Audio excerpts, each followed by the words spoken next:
এই আমি মার্কেটে যাচ্ছি ব্যথার ওষুধ কিনতে, তোমার কিছু লাগবে? কালকে রাতে আমার স্যান্ডেল ছিঁড়ে গেছে, আমার জন্য এক জোড়া স্যান্ডেল নিয়ে এসো। শুধু স্যান্ডেল আনলেই হবে না সাথে বেলুন খুন্তিও আনতে হবে? শুধু স্যান্ডেল আনলেই হবে, মাপটা নিয়ে যাও। মাপ লাগবে না, মাপ আমার পিঠে ছাপানো আছে। Bye bye.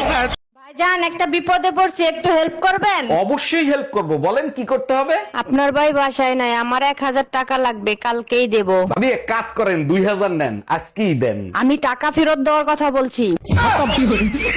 Bye bye, tata, good bye. চাচি, চাচা কোনে গেছে? বাবা তোমার চাচা তো বিদেশে গেছে, 1 বছর পরে আইবো। ভাবি আপনি কোনো টেনশন করেন না, যদি কিছুর দরকার পড়ে আমাকে একবার কইবেন, আমি কইতরের নাগাল উড়ে আসমু।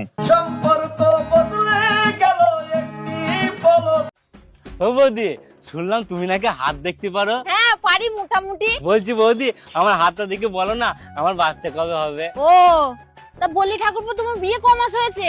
না বৌদি, বিয়ে তো আমার হয়নি। ঘটপুরা নিবংশে বিয়ে না করলে তো বাচ্চা মুক্তি হবে নাকি? ও টোটোওয়ালা, ও টোটোওয়ালা, দাঁড়াও, আমি যাবো গো।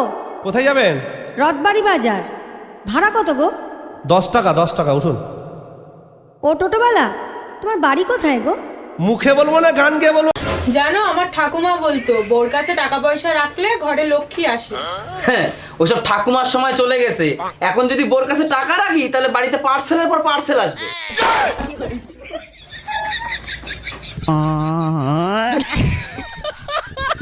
বিয়ে করছি ক মাস? 3 মাস। বাচ্চা হয়েছে ক মাস? 3 মাস।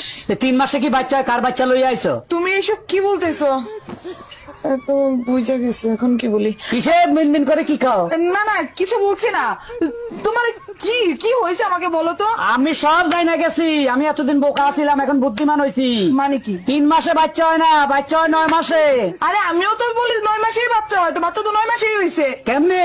তুমি বিয়ে করছো কয় মাস? 3 মাস। আমি বিয়ে করছি কয় মাস? 3 মাস। বাচ্চা আমার পেটে ছিল কয় মাস? 3 মাস। তো তুমি বিয়ে করছো 3 মাস, আমি বিয়ে করছি 3 মাস। 3 এ 3 এ 6, আর আমার পেটে ছিল 3 মাস, তো 6 এ 3 এ 9, তো 9 মাস হইতে বাচ্চা হয়েছে। দাঁড়া দাঁড়া, আমি সব করি। আমার 3 মাস, এই যে তোমার 3, তোমার 3 আমার 3 মাস, এই যে 6, বাচ্চা পেটে ছিল 3 মাস, এই যে এই যে 3 মাস, 9 মাস। হ্যাঁ তো 9 মাস তো ঠিকই আছে। তো বাচ্চা তো 9 মাসই হয়, আমি তো বলি ঠিক আছে। এই জানো তোমার বন্ধু সুমন ফকির আছে না, সে নাকি মরার পরে চোখ দান করবে। সর্বনাশ, না জানি কার কপাল পুরাইলো রে। এতে সর্বনাশের কি হলো? চোখ দান করা তো এক মহান কাজ। সুমন ফকির তো গাঁজা খায়, গাঁজায় টান না দিলে ওর তো চোখই খোলে না। আচ্ছা আমি যখন জন্ম হয়েছি তখন তো তুমি হাঁটতে পারতো, তাই না? হ্যাঁ, বয়স অনুযায়ী তো আমি হাঁটতে পারতাম তখন। তাহলে তুমি আমার হাসপাতালে দেখতে আসো নাই কেন? অন্য মেয়ে নিয়ে ঘুরতেছিলে তখন, তাই না? জানতাম আমি তোমার ভালোবাসার মধ্যে ভেজাল আছে। আর তো ছোট ছিলাম। কিসের ছোট ছিল? তুমি আমার দেখতে আসবে না?